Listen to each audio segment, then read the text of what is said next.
America Meditating Radio Show, we collect wisdom, inspire each other, and empower hearts 24/7. Hi, I'm Sister Jenna.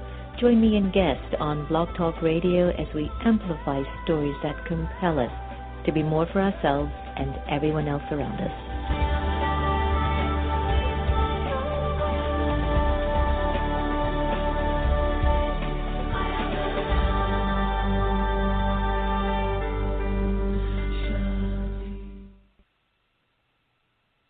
Hello, everyone. This is Sister Jenna from the America Meditating Radio, and I'm excited to introduce to you Meditate the Vote. It's going to be a national campaign, and what we're asking for all of you to join us with is to raise the bar of conversation. Try to see in what way we can change our interpretation about who we are, what we are, and perhaps the direction in which we want this country to go in. Regardless of whoever becomes the next president in 2017, we are still responsible for the way that we want to move our lives. So could you join me and an alliance of friends around the country to meditate the vote? Go to americameditating.org, press on Events, Meditate the Vote, and you'll be able to get a whole bunch of information. So join us, because I, Sister Jenna, meditate the vote.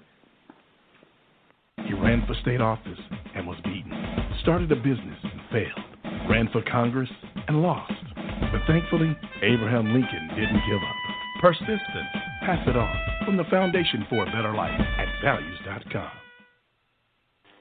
Hello, everyone, and welcome to America Meditating Radio. I'm your host, Sister Jenna, and we're broadcasting from the beautiful Meditation Museum in the nation's capital. We recently had hip-hop poet Jay Ivy in the house, and I have to tell you, please go to meditationmuseum.org and click on our live stream to capture some of the tidbits of this incredible conversation I had last night with this incredible young man. Talk about brilliance and perseverance and clarity and cleanliness. This kid has got it. So please do support him. I just love the work that he's doing. And here we have, for the first time, the first woman presidential nominee, Hillary Clinton. So we are moving towards a time of national and global acceptance, because if we don't, I don't know how we'll ever prove that we actually came from God. I don't think it's going to be possible. The shootings that happened in Orlando recently, where an individual who definitely was suffering with waste thoughts in his own mind went into a gay bar and took the lives of many. So for Father's Day, there were just too many children who will not be wishing their fathers a happy Father's Day. And so to them, we take a moment of silence and spread these pure feelings and good wishes to all.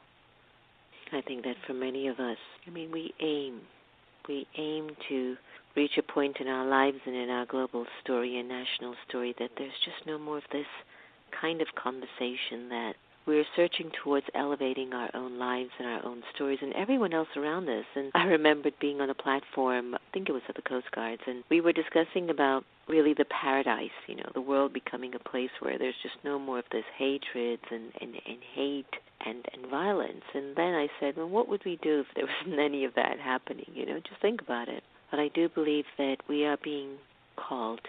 We're being called to listen to each other more. I think when somebody feels that they're not listened or heard, then all of that bottled up pain and energy that they are walking around with comes out in very unique ways, such as going into a gay nightclub Saturday or Sunday early morning and just taking the lives of people without a reason.